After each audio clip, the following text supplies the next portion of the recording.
What up mga ka-EA? This is me, Mayumi. For today's video, nandito tayo ngayon sa isang mall sa San Pedro, Laguna. For today's video nga, igagala natin ang aking Junakis. Tuwan-tuwa siya dyan sa tunnel na yan kasi punong-puno ng mga name ng tao yan. Last Christmas pa nga ang video na ito kaya punong-puno ng Christmas decor sa mall. At nandito na nga tayo sa loob ng mall.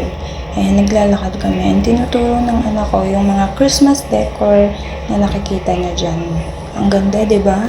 Dito naman kami sa section ng bilihan ng mga helmet. Dahil nga nagtitingin ang dada ng magandang gamitin na pang-araw-araw sa kanyang pag-drive.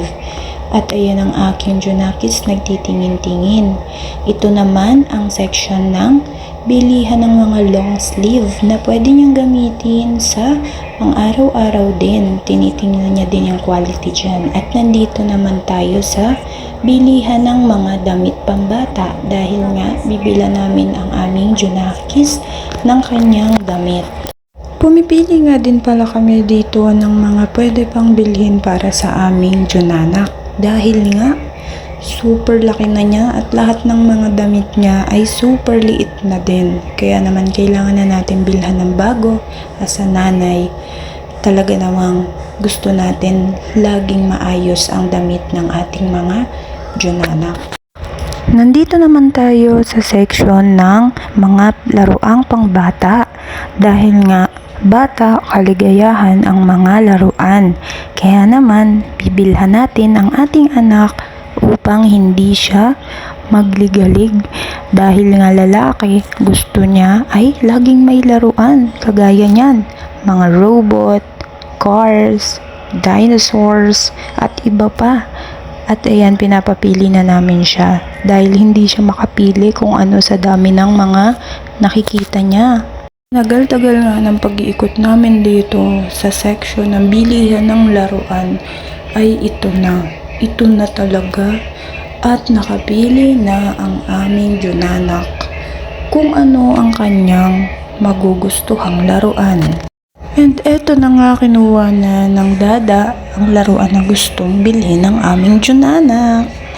At tinitingnan niya kung talaga namang safe ito para sa aming Junanak dahil ang aming Junanak ay almost 4 years old pa lang. Kaya tinitingnan niya talaga kung talagang safe ito sa age ng aming Junanak. At sa tinagal-tagal nga ng pag-iikot namin sa mall na ito na nga at kakain na ang mga fursa na ito. Dahil naman ang EA na ito ay nagugutom na kakatingin at kakasunod sa mag-amang ito. Ayan na nga, umorder na ako dyan. And hinihintay na lang namin ang pag-serve sa amin ng mga food na aming in-order. Habang naghihintay nga kami dito ng aming pagkain ay nagbibilang ang aking Junanak at tinitingnan niya ang paligid. And eto na nga, na-serve na nga ang masarap na pagkain. Shoutout nga pala sa kinainan namin dito. Super sarap po ng chicken nyo. And syempre, habang kumakain tayo ay dapat unahin natin syempre ang ating Junanak na pakainin.